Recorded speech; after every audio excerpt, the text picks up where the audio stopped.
Good evening everyone, and some of my collections are major, such as the Malagasy Vietnam War forces, all the modern day stuff, and some of them are minor but they tell an important part in my what if timeline and history, and some are just focused on British tanks, South African, etc, lots of stuff to clear up there.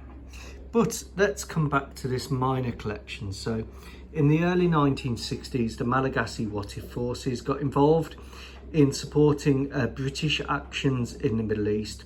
And here are some tanks and vehicles from that period. So this would be in the period of the early 1960s up to about 1967 in my timeline. It ran slightly later with the support of the Malagasy armed forces. The pullback from Suez didn't happen until 67 in this what if world. And we have a Centurion.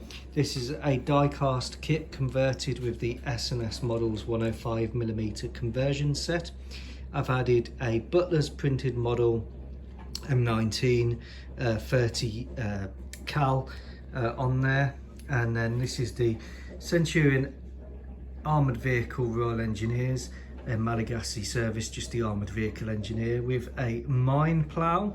It's got the fascine cradle, and again this is an S&S model conversion of the die-cast kit. So the die-cast kit is a Mark III, widely available on the internet, on eBay, and I've just converted them and done them in this desert scheme, which is Iraqi sand, which is one of my favourite desert tones, one of the best desert tones. I've added some aerials and antennas to them. I'm not sure whether these would have been using the Mark 19 set or the Larkspur, probably the Mark 19 I would have expected in the early 1960s. Then we've got the M113, which the Malagasys, like the Australians, used the T50 turrets on theirs. This has got a 30 cal and a 50 cal side by side. This is the S model plastic kit converted with a Butler's printed model turret.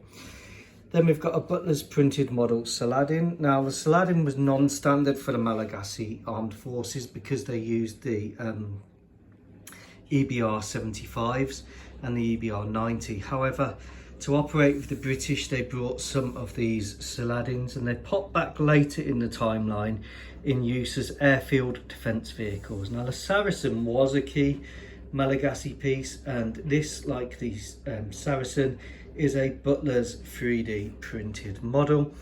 This one retained the British turret, although when they went to Vietnam they took the T50 turrets, and we'll come on to that Vietnam collection.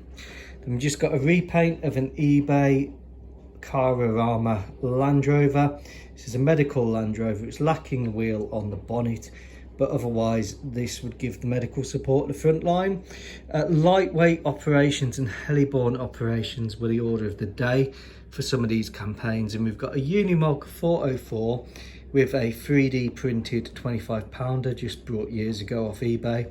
And again, this is a little kit, a 75mm pack howitzer with an S&S model M38, which is the post-war Jeep, and an Italeri/Esky figure there with the Sterling submachine gun. So the Malagasys moulded themselves in many ways on the British armed forces, and that gave them commonality with the Anzacs, and when they went to Vietnam they fitted straight in. So these operations in the Middle East and Yemen, Aden at that time, were very much training operations to get the Malagasy armed forces ready for their eventual deepening involvement in Vietnam. Also attracted funding.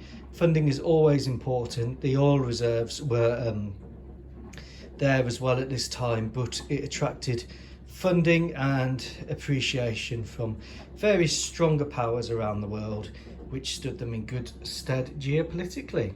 I hope you like this mini collection, and we'll come on to the Vietnam collection soon. I've just got a few pieces to finish. Take care, goodbye.